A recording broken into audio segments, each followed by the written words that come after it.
राज्यसभेसाठी महाविकास आघाडीकडून शरद पवारांनाच उमेदवारी। आज उमेदवारी अर्ज भरणार विधिमंडळातील अधिकारी सिल्वर ओकला जाऊन अर्ज भरणार, सूत्रांची माहिती। भाजपाचे 4 उमेदवार आज राज्यसभेसाठी भरणार अर्ज। विनोद तावडे, रामदास आठवले, माया इवनाते, रामराव वडकुते भरणार अर्ज। राज्यसभा निवडणुकीत रंग भरणार का? महाराष्ट्रातील राज्यसभेच्या जागा बिनविरोध होणार नाहीत। शिवसेनेनं 2 उमेदवार दिल्यास गणित कसं जुळणार याची उत्सुकता। महाविकास आघाडीची आज बैठक। दुपारी विधान भवनात बैठकीचं आयोजन। उद्धव ठाकरे, जयंत पाटील सपकाळ उपस्थित राहणार। राज्यसभेच्या एका जागेसाठी शिवसेनेत रस्सीखेच। इच्छुकांनी नंदनवन इथं एकनाथ शिंदेंची घेतली भेट। राज्यसभेसाठी शिवसेनेकडून शिंदे कुणाचं नाव करणार पुढे याकडे नजरा। ठाकरे गटाची शिष्टाई फळाला। प्रभाग समितीच्या निवडणुका मनसे ठाकरे गट एकत्र लढणार। मनसेनं तटस्थतेची भूमिका बदलली। स्वीकृत नगरसेवक पद 6, अर्ज आले 500। भाजप मोठा पक्ष, इच्छुकांची गर्दी स्वाभाविक। नाशिक भाजपा शहराध्यक्ष सुनील केदार यांची प्रतिक्रिया। ई चलन प्रणाली विरोधात राज्यातील वाहतूकदार संघटना आक्रमक। बस मालक संघटना आज जाणार संपावर। वाहतूक व्यावसायिक आझाद मैदानावर करणार आंदोलन। इस्रायल अमेरिकेच्या हल्ल्यात इराणमध्ये मोठी जीवितहानी। इराणमध्ये आतापर्यंत 1405 जणांचा मृत्यू। मृतांमध्ये नागरिक आणि सैनिकांचा समावेश। इराणमध्ये 4 दिवसांपासून इंटरनेट कनेक्टिव्हिटी खंडित। गेल्या 100 तासांपासून इंटरनेट नाही। वर्षभरात अशा प्रकारे इंटरनेट बंद करण्याची ही दुसरी घटना आहे।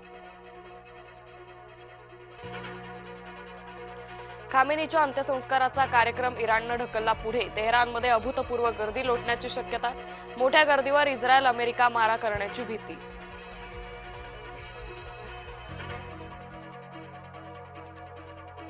अमेरिकन सिनेटचा अध्यक्ष ट्रम्प यांना मोठा दिलासा। ट्रम्प यांच्या युद्धासंबंधीच्या अधिकारांना कात्री लावणारं विधेयक नामंजूर। सिनेटमध्ये 47 विरुद्ध 53 मतांनी विधेयक नामंजूर। अमेरिकन पाणबुडीनं हल्ला करून हिंदी महासागरात इराणी युद्धनौकेला दिली जलसमाधी। अमेरिकेनं प्रसिद्ध केला थरकाप उडवणारा व्हिडिओ।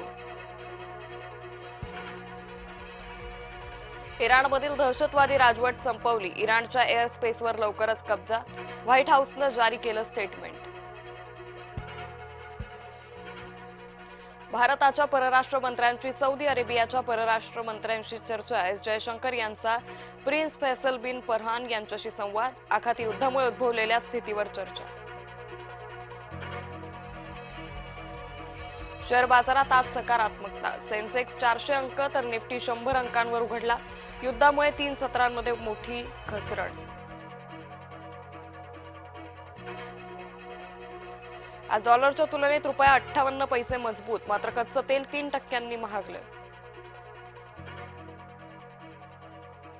युद्धजन्य परिस्थितीचा निर्यातक्षम द्राक्षांना फटका। जुन्नर तालुक्यातील शेतकरी अडचणीत। द्राक्षांची परदेशी बाजारपेठेतील मागणी घटली।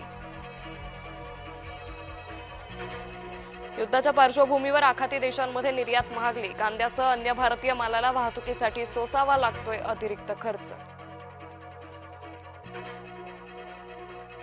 आजीनं नातवावर ओतलं उकळतं पाणी। नागपूरच्या कोराडीतील खळबळजनक घटना।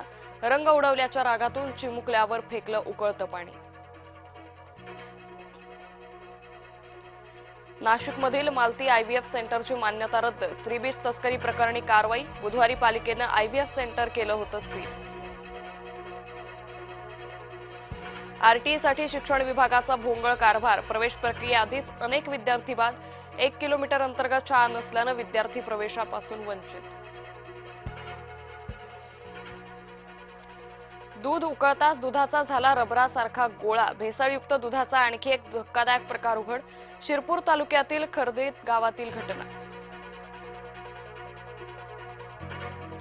महाराष्ट्रात 3 दिवस उन्हाचा तडाखा। मुंबईचं कमाल तापमान बुधवारी 38 अंशांवर।